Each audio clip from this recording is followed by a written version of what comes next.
When Sinner unlocked new levels towards the end of 2023, all the talk was about his excellent ball striking, change in mentality, and all the good stuff. Fast forward a year later, and whenever I upload a video about Sinner, I already know what the comments are going to look like. There has been a menacing calm about Sinner's legacy following his 3-month suspension and the drama behind his WADA settlement. But as crazy as those comments are, I've been more than surprised with what some tennis legends have had to say about Sinner lately. From the good to the bad to the questionable, starting with Novak. Majority of the players that I've talked to in the locker room are not happy with the way this whole process has been handled. Djokovic has been one of the more vocal players on how Sinner's case with the ITIA and WADA played out. After the settlement, Djokovic had a lot of things to say about the situation. Majority of the players doesn't feel that it's fair. Majority of the players feel like there is favorism happening. It appears that you can almost affect the outcome if you're a top player. You know, right now it's a ripe time for us to really address the system, because the system and the structure obviously doesn't work of anti-doping. Novak's comments about the situation have split opinions down the middle, and fans have taken sides. Plus, with the PTPA revealing its stance on the matter, it's pretty clear that not everyone was happy with the outcome, as Novak said. There's no doubt that Sinner's lawyers were on top of their game from the get-go, from quickly identifying the source of contamination to overturning the initial provisional suspension. But I think one of the main issues we're dealing with here is the knowledge gap players and fans have about the anti-doping protocols. At so many points during the whole saga, a number of things happened which we didn't know were possible all along, and I'm wondering who takes the blame for that. Guys, I'm also still doing a deep dive on the whole Jannik Sinner situation, where we're going to go in depth on the current doping protocols, how the situation unfolded, and just how it's impacted the sport. We're also going to be hearing from a few tennis legends as well, and I can't wait to share what I find with all of you. Because with more information, we probably wouldn't have gotten some initial reactions from certain players. Liam Brody tweeted this when the news broke out, and also compared the timing of the suspension to banning a footballer during the offseason. At this point, we didn't know WADA actually approached Sinner's team for the settlement, and not the other way around.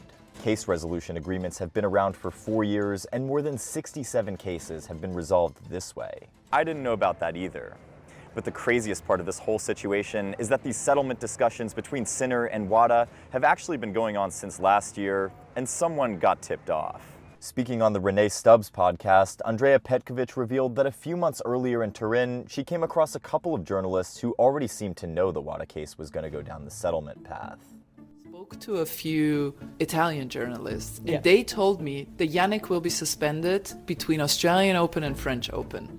And I thought, like, how do they know this? Because the CAS appeal hearing was set up for April 19th, I think, or April 16th. According to Andrea, the settlement was the best outcome for both parties. In my opinion, this is a political decision. They are both trying to save face, in a sense that they, in the statement, clearly say they do not believe he's cheated. They do not believe he had any substance in his body that was performance enhancing, and they believe his story. And if you're wondering why, it's because WADA was looking to set a precedent and prevent players from taking full advantage of plausible deniability. In the future, any player could have simply put the blame on their team and literally gotten away without punishment. WADA believes that an athlete is also responsible for their team, and for that reason, they needed Sinner to serve time. On Sinner's side of things, he was at risk of getting banned for up to a year if things went south at the CAS hearing, so the 3-month suspension also seemed reasonable, even though the best-case scenario would have been serving no time at all. But don't tell that to Nick Kyrgios. Juan Martín del Potro doesn't see it as a win-win situation for all the stakeholders. Instead, he thinks everyone involved lost some credibility. The ATP, anti-doping systems, Sinner's image, and even the fans. Speaking at a press conference in Rio, the 2009 US Open champ said that he found it strange that the case wasn't made public until the US Open in the first instance, and that he didn't understand why it was then announced at the US Open when the case had already been closed. Well, it all comes down to knowing the rules for what they are. Let's take a look at the ITIA's document. In section 8.6, under publication of decisions, it says that, quote, where it is determined that an anti-doping rule violation has not been committed, the decision will not be publicly disclosed unless the player or other person consents to such disclosure. Where the player or other person does not consent, a summary of the decision may be published, provided that what is disclosed does not identify the player or other person, end quote.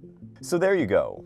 In one quick summary, Sinner's lawyers were able to quickly determine the source of contamination, appeal against provisional suspension, and only after the independent tribunal finds that he bore no fault or negligence is the news made public.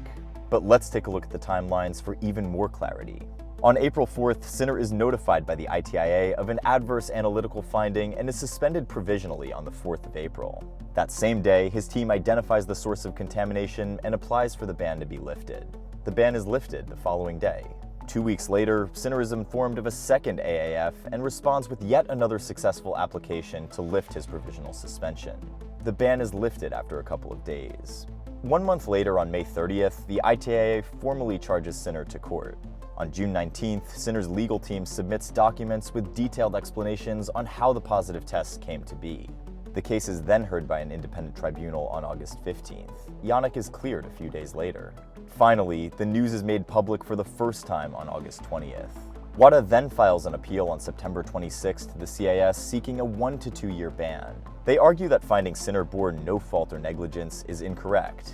Fast forward to November, and ATP chairman Andrea Gaudenzi admits that there could have been better communication to explain the rules involved, but slams any accusations of favoritism. Sinner then doesn't get a court date until January 10th, and they have it scheduled for April 16th to 17th. Both parties then announce a settlement on February 15th, and Sinner is forced to leave the practice courts in Doha. So here we are. Hopefully at this point, people get to understand that an investigation was done, parties were interviewed independently, and the evidence was cross-examined. Sinner didn't have any intention of cheating, had no knowledge, and above all, received no performance-enhancing benefits. Unlike some of the other players, Sinner quickly identified the source of contamination and was able to put up a defense at lightning speed. Do people have the right to question his explanation? Yeah, of course. Members of his team using a banned product while aware of its doping effects, knowing that other athletes have had problems with clostebol in the past, was totally careless. And if you want, you could also question why Sinner didn't get rid of them for the next couple of months. It's totally normal to have these questions. Stan the Man was mad at the decision to settle and said that he didn't believe in a clean sport anymore. However, I thought Feliciano Lopez's response was brilliant because a longer ban for someone who both the ITIA and WADA admitted was innocent would have seemed really harsh. Renee Stubbs also had a response to those who asked why Sinner accepted the ban in the first place if he wasn't at fault. She compared the situation to a murder case being pinned on someone and how they could be forced to accept the deal even when they're innocent. When you get accused of murdering someone or committing manslaughter or whatever, they're like, okay, here's the deal. If you know you haven't killed anyone, and then someone says to you, oh, but we have, you know, this and that, and we're going to take you here, and we're going to put you through court, and we've got some evidence, and you're like, what the I didn't do anything. It's like, why would you admit fault? They're like, because it's either 3 months or 30 years. You know, because that's what it would have been for someone like Sinner to take a 1 or 2 year break from tennis. That is enormously bad for his tennis. Essentially, some players like Alexander Zverev want a black or white situation for these measures. Here's what he says. For me, it's either, okay, you have to decide. Was it his fault or was it not his fault? If it's not his fault, then he shouldn't get a 3-month suspension. But if it is his fault, then yeah, this is weird. Elsewhere, Tim Henman also criticized the timing and said it was too convenient for Sinner and that it left fans of the sport with a pretty sour taste. He said, quote, when you're dealing with drugs in sport, it very much has to be black and white. It's binary, it's positive or negative, you're banned or you're not banned. When you start reading words like settlement or agreement, it feels like there's been a negotiation, and I don't think it will sit well with the player cohort and the fans of the sport. The problem with anti-doping is that every case is different, and there are so many complexities and gray areas that make a black and white situation so difficult. If it so happens that things become black or white, you could bet that some innocent players will get screwed over. And this is something that WADA has done in the past, pushing back on any defense built around proportionality and stating that the penalty for, quote, no significant fault or negligence was strictly between 12 to 24 months. The good news is that Sinner's case has contributed to a massive change for all athletes who claim and can prove on the balance of probability that they accidentally allowed a prohibited substance into their bodies. WADA is now drafting changes to its code that would allow for lesser penalties in cases like Sinner's. Sadly, these changes won't be implemented until 2027. Uncle Tony says Jannik Sinner should not be serving any ban at all. According to Nadal, quote, "You have to sanction someone who intentionally does things wrong and is looking for their own benefit. I know that's not the case with Sinner. I'm against the sanction. I know Sinner personally, and he had no intention of committing a crime, and you can't treat a person like that for a mistake that happened by chance." He then goes on to say this, "I'm surprised that different players have positioned themselves against it, even some at the highest level, and some who are not very clean themselves," end quote. Who was Tony Nadal referring to here? But skipping past the shenanigans, I do find it a bit odd that some players were preferring to see Sinner go away for a longer time. That I find weird.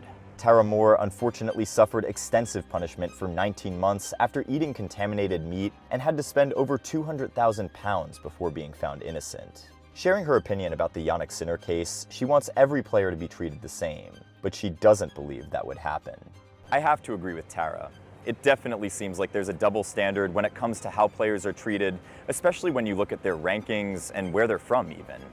That said, I also see the other side of it when you're dealing with the #1 player of the sport and an Italian chairman of the ATP. Meanwhile, Jessica Pegula thinks that regardless of Sinner's innocence, the process is completely broken and needs extensive reform.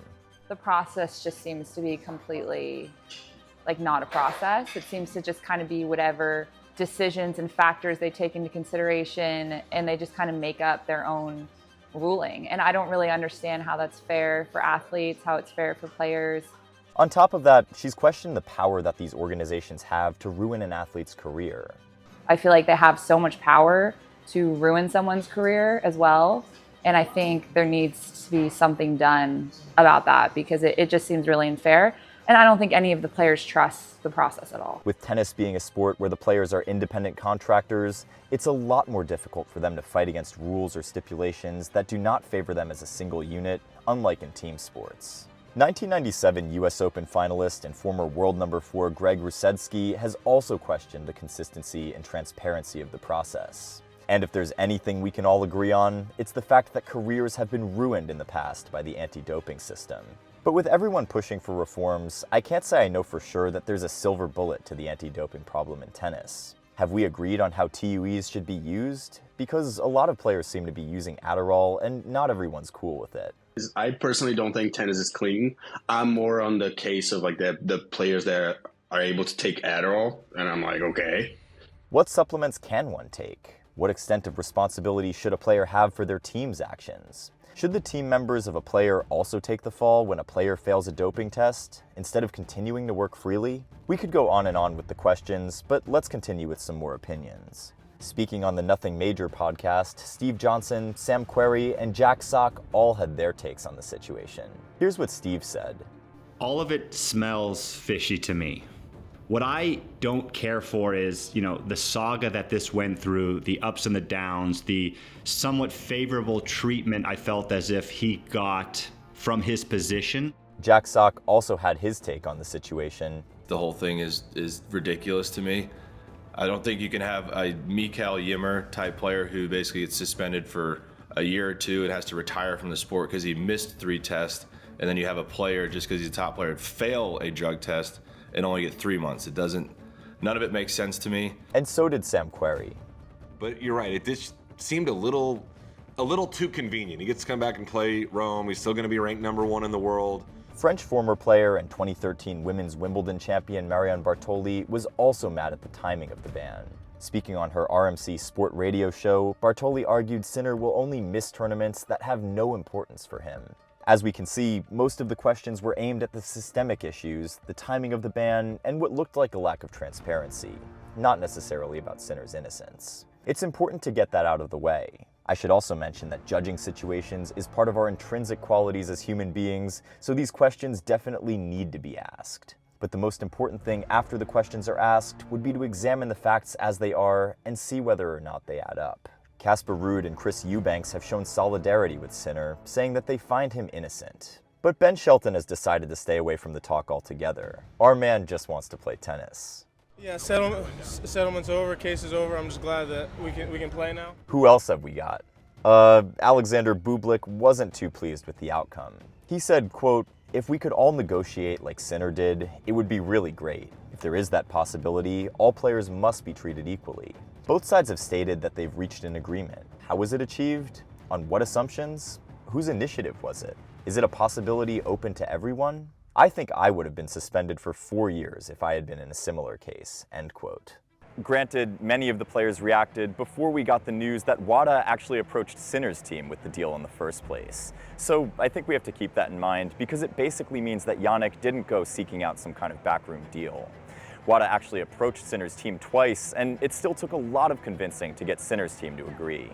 Now, that said, some players still aren't happy with the settlement. Medvedev says he'll love to see players negotiate their time with WADA like Sinner did, and that he hopes that this case will create a precedent where everyone will have the chance to defend themselves in the future. Here's what former top 10 player David Goffin said, quote, "No one on the circuit understands what is happening. The agreement with WADA that concluded the case is incomprehensible. Previously, the authorities were very strict. If you tested positive in a control, you had to stop playing. But now we see that there is room for negotiations. I don't know, everything is very strange," end quote. And then we have Andrei Rublev, who has also been surprised by how everything was resolved with Sinner. He said, quote, "We've seen players banned for like a year or two for missing tests and without the chance for a trial, but everything seems to have been resolved quickly with Sinner," end quote. Sharing a similar stance, Alex de Minaur is also looking to a future where players get similar treatment in their case resolutions as Jannik Sinner did.